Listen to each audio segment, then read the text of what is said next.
Hello, let's get into the next chapter, international problems. Let's revise. Till the last chapter, we have studied sovereign states in the international system, India's foreign policy, and India's defense system. We have also studied the objectives of United Nations. In this chapter, we are going to study some important international problems. Some problems are not restricted to any one country. They affect many countries and eventually all the countries of the world. These problems that affect the whole world are called as international problem. In order to solve this problem, international problems, all nations need to make joint efforts. In this chapter, we shall therefore study problems related to human rights, environment, and terrorism. Even the questioning of refugees are now assuming the global proportions. Hence, we shall consider this issue as well. The first topic in this chapter is human rights. Human rights. The concept of human rights was emerged from the concept of natural rights. Natural rights are those rights that we are endowed with because we are born as human beings. In the same vein, human rights are those rights that are necessary for the living as a human being and as a constituent of the society. The American and the French Revolution proclaimed liberty, equality, fraternity, justice as human rights. The idea in that order to realize these rights, a democratic form of government is essential was strengthened. After that, several European nations adopted the democratic constitutions and governments. This brought limits on the authority of the state. The main responsibility of the state came to be understood to be the protection of the citizen rights. Next topic, the rise of concept of human rights in the international relations. After the United Nations was established, the Universal Declaration of Human Rights was prepared. It was adopted in the United Nations General Assembly by the majority of vote on 10th December 1948. Later, in 1966, United Nations General Assembly adopted the Natural Covenant of Civic and Political Rights and the Internal Covenant of Economic, Social, and Cultural Rights. These two covenants are the part of international law. Member nations of the United Nations are bound to observe them.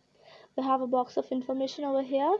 Human rights include the importance the rights to life, food, clothing, shelter, education, and health. The state has to see to that these rights are available to everybody. The question of human rights was raised in United Nations General Assembly on several occasions during the Cold War period. Racial segregation in Africa was said to be against human rights, and hence it was decided to boycott the regime there. Freedom for colonies and insistence of the democratic system would be cited as examples the same. In modern times, problems like struggle against racism, border disputes, terrorism, and jeopardizing human rights on a large scale. Apart from this, the concept of human rights were broadened due to the several issues of global nature like contagious diseases, the threat to environment, natural disasters, etc. Human rights today also include goals like protection to the environment and sustainable development. We have a box of information here. Do you know there are 30 articles in the United Nations Declaration of Human Rights? There are few articles about civil rights. Similarly, there are provisions of economic rights like right to work and equal pay for equal work. It is expected that member nations should extend civil rights to citizens, just like the United Nations Declaration of Human Rights. On 20th November 1959, a Declaration of Rights of the Child was proclaimed. Human rights and India. In the Indian Constitution, human rights have been given the place of fundamental rights. The Constitution gives the responsibility of the protection of the weaker sections like women and minority to the government alongside that of the fundamental rights. In 1993, the Human Rights Protection Act was passed. As per this law, the National Human Rights Commission and the State Human Rights Commission are established. The Human Rights Commission is responsible for taking it is responsible cognizance of the complaints regarding violations of human rights and take appropriate actions regarding such violations. We have an activity here. A few issues have been given here. Classify them into two groups, national and international. You have the issues given here are empowerment of weaker sections, lack of public hygiene, terrorism, traffic jam, privatization of economy, the successism, a violation of human rights, thinning of ozone layer, poverty and illiteracy.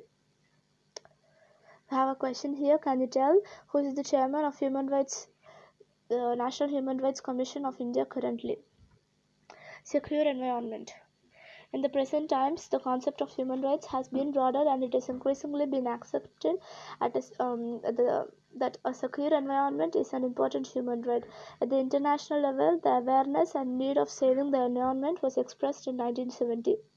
The experts studied the environment believed that due to the industrialization on a large scale and the increasing need of energy has endangered the environment. These activities celebrated the first World Earth Day on 22nd April 1970. Chemical fertilizers and pesticides used in the agriculture, sound pollution due to vehicles, radiation from nuclear reactors, oil leakages or leakages of chemical gases make the environment unsafe and create various problems. As a result of this awareness, the question of environmental safety began to be discussed at the international level. After the wave of globalization that started in 1990, the interdependence among nations increased and therefore a need for nations to cooperate with each other emerged. The threat to the environment caused by pollution or by leakage of oil or gas does not remain restricted to one nation. Also, its effects are long term. It becomes necessary for nations to act with each other's consist and cooperate in order to deal with these effects. The visible effects of the decline of environment are extinction of species and of plants and animals, decrease in the fertility of soil, water shortage, fluctuations in the proportions of rainfall, global warming, drying up of rivers and lakes, pollution of rivers and seas, incidence of newer diseases, acid rains, thinning of ozone layer, etc. Even if some of the effects are restricted to particular nation, these problems reach global proportion. We have two activities here. Let's do it. First one, give examples of environmental problems that are restricted to one nation. There's another activity, find out about the Paris conference and compile some information about the following details. The details are number of participating nations, topics of our discussions, issues raised by India.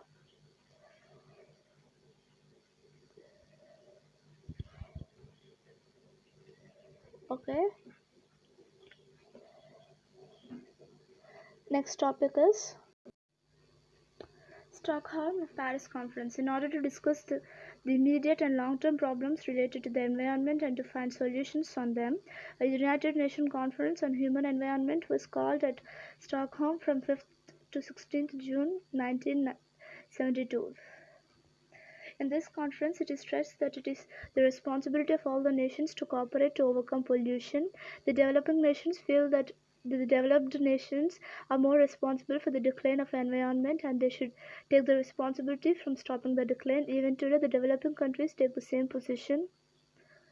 Another feature of this conference was the non-governmental organizations working in the field of environment protection were also present. The issue of protection of the common global wealth was raised. The consensus emerged that it was the responsibility of all the nations to protect these resources. It was after this conference that the United Nations created the United Nations Environment Programme (UNEP). Many international treaties about the environment were signed after this conference.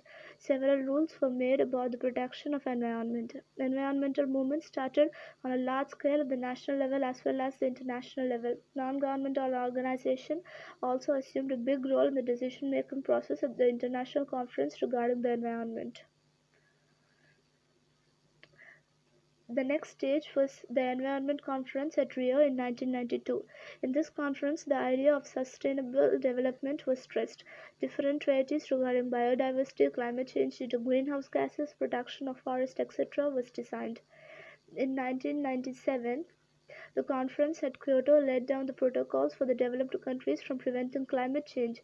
These were applicable for 15 years. After this, a conference on climate change was held at Paris on November 9, 2015. An appeal was made in this conference that all nations should make concerted efforts to stop climate change and global warming, and that the developed countries should help the developing countries to acquire the technology to achieve such goals. We have a box of information here. Do you know oceans, deep seabeds, atmosphere, outer space, genetic resources are included in the global resources? Since this wealth of resources belong to all the nations of the world, it is expected that all nations should look after it. Our next topic is terrorism. This is a major problem of our times. Several countries in the world are facing this problem. No nation is capable of countering terrorism entirely on its own. Hence, terrorism is considered to be a global problem.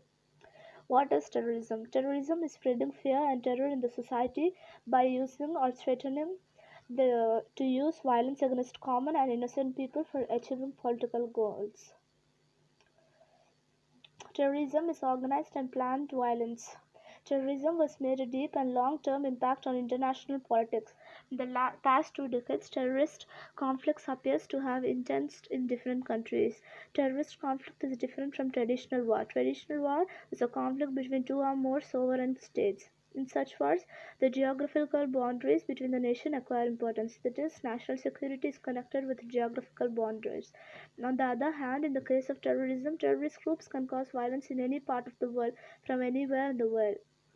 The aim of terrorist attack is not to endanger the geographical boundaries, but to challenge the regime in the country or refuse to acknowledge the existence of the state. This means that due to increasing terrorism, the internal security of the country can be threatened in addition to the external security.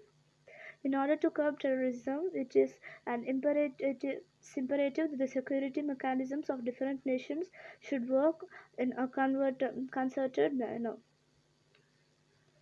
We have questions here. Find out why are many people from Syria becoming refugees?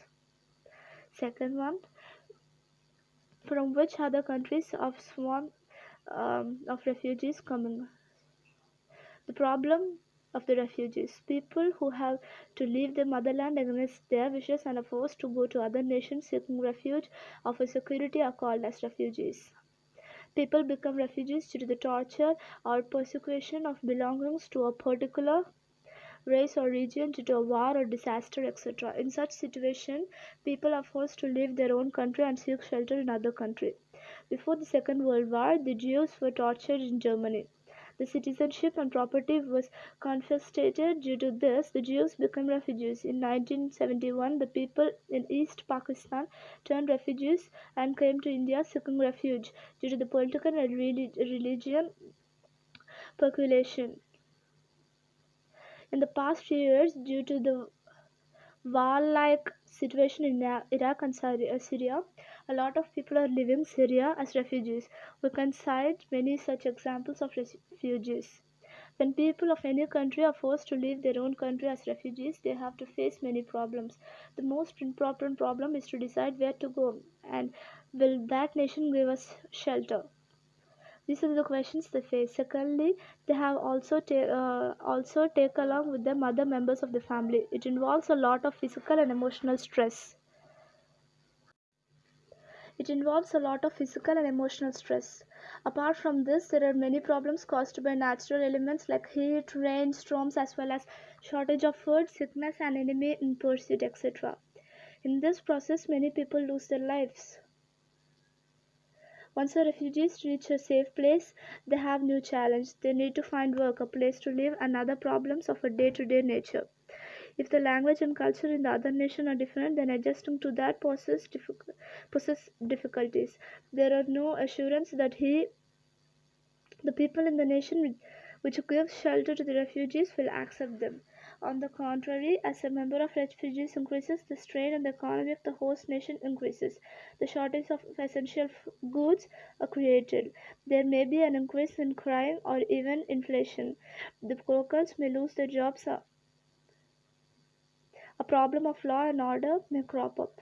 Many such problems may emerge. Due to these problems, many nations are not ready to give shelter to refugees and resettle them. In 1951, some provisions were made regarding the questions of refugees at the international level.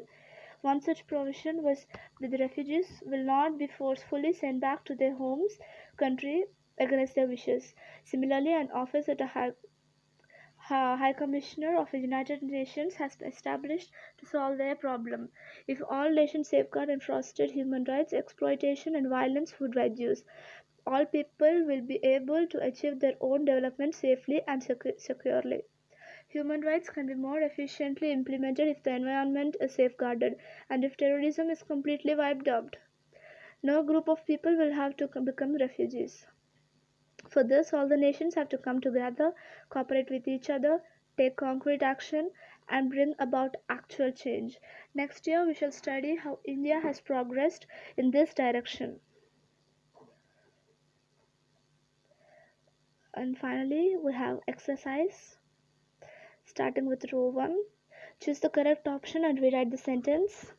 First one, which among the following is an international border? Border dispute between Maharashtra and Karnataka, Kaveri water sharing, problems of refugees, Naxalism in Andhra Pradesh. Second question, which among the following rights are not included in human rights?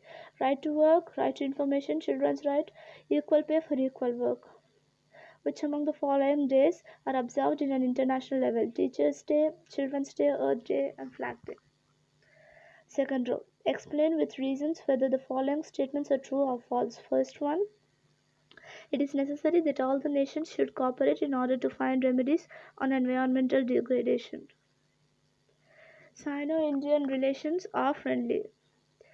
Third row. Complete the following chart. First one, human rights. Second one, degradation of environment. Third one, terrorism. Fourth row. Prepare the following concept map. Environmental degradation, causes, visible effects, and remedial measures. Fifth row. Write your own opinion about 1. Explain India's position in establishing human rights. 2. Narrate the effects of terrorism and suggest remedies to control it. You have an activity in the end project. First one, that find out about the State Commission for Protection of Child Rights with the help of your teacher. Second one, find out about the Great Sparrow campaign in China and the Chipko movement in India. Third one, write your opinion on whether big dams cause problems. Fourth one, write a report on how Earth Day was observed in your school. That is the end of the chapter. Hope you guys understood. Thank you.